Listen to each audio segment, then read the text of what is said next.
Okay, so we've got a bearded collie here. She's got quite a long coat, and whilst you are unable to get to the groomers, you could use these techniques to be able to brush out your own dog. Now, this is my own dog, so I do brush her every day, but I'm showing you the techniques that you can use at home, buying various different pieces of equipment and keeping your dog nice and neat, nice and clean, and nice and tangle free. You can see she's got a lot of hair, a lot of undercoat under there, so we could spray her with a conditioning spray.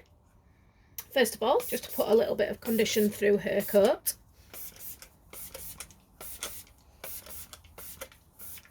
Just run it through, and if they do have any tangles, you can use a detangling spray as well. I don't think she does have any tangles, but I will just give it a bit of a squirt in. Okay, so we are going to use a long-toothed slick brush on this dog. She has got quite a lot of hair, quite a lot of thick coat. If you use a slick brush with smaller pins, it won't penetrate the coat very well, and therefore you're not getting down to the undercoat. So as I said, she has got a lot of coat. So what we would start doing is brushing at the foot, down at the base of the leg. And again, doing line brushing, so we can work our way up, going through all the hair, making sure that we can see right down to the root. If you can't see right down to the root, that's the time that you could start using your comb to detangle the tangles. But as you can see, we can see all the skin. We're working line by line, little by little, making sure that you can get the brush all the way through the coat. Now, once you've got all this hair brushed, you can see it's brushing down little by little, and you think that you've got your brush all the way through.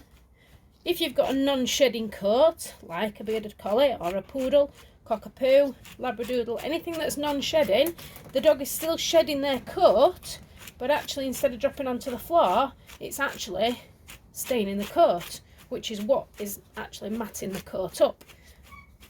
Now, Kes hasn't been brushed for a few days, and I can guarantee this brush will have a brush full of hair when I have finished.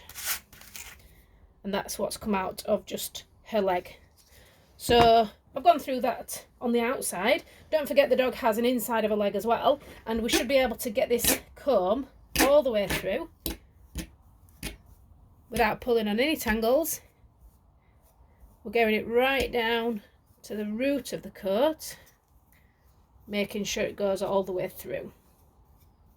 And of course, if it does pull on a tangle, then you can find out where that tangle is and then tease it through with the end of the comb. Just remember to hold the dog's skin and pull on your own fingers rather than pulling on the dog's skin. It is uncomfortable for the dog, and we don't want to put the dog through any unnecessary pain.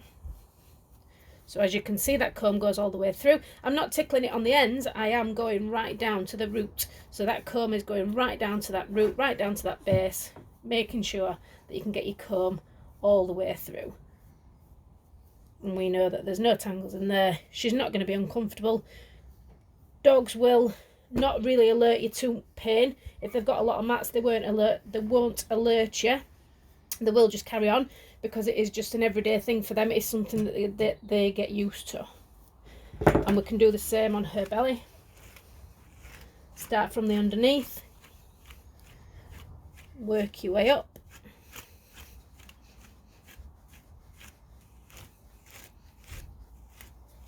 little by little, working through that top coat. And again, haven't been brushing a long time, but got out quite a bit of hair.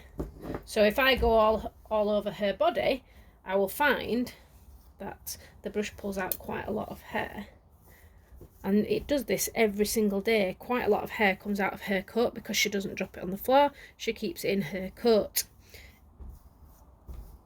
And that comb is going all the way through. It's not pulling. There's no tangles. It's going right through to the base of the hair, right down to the root. You can see the skin. You can see there's no tangles, no knots, no dead hair left in there.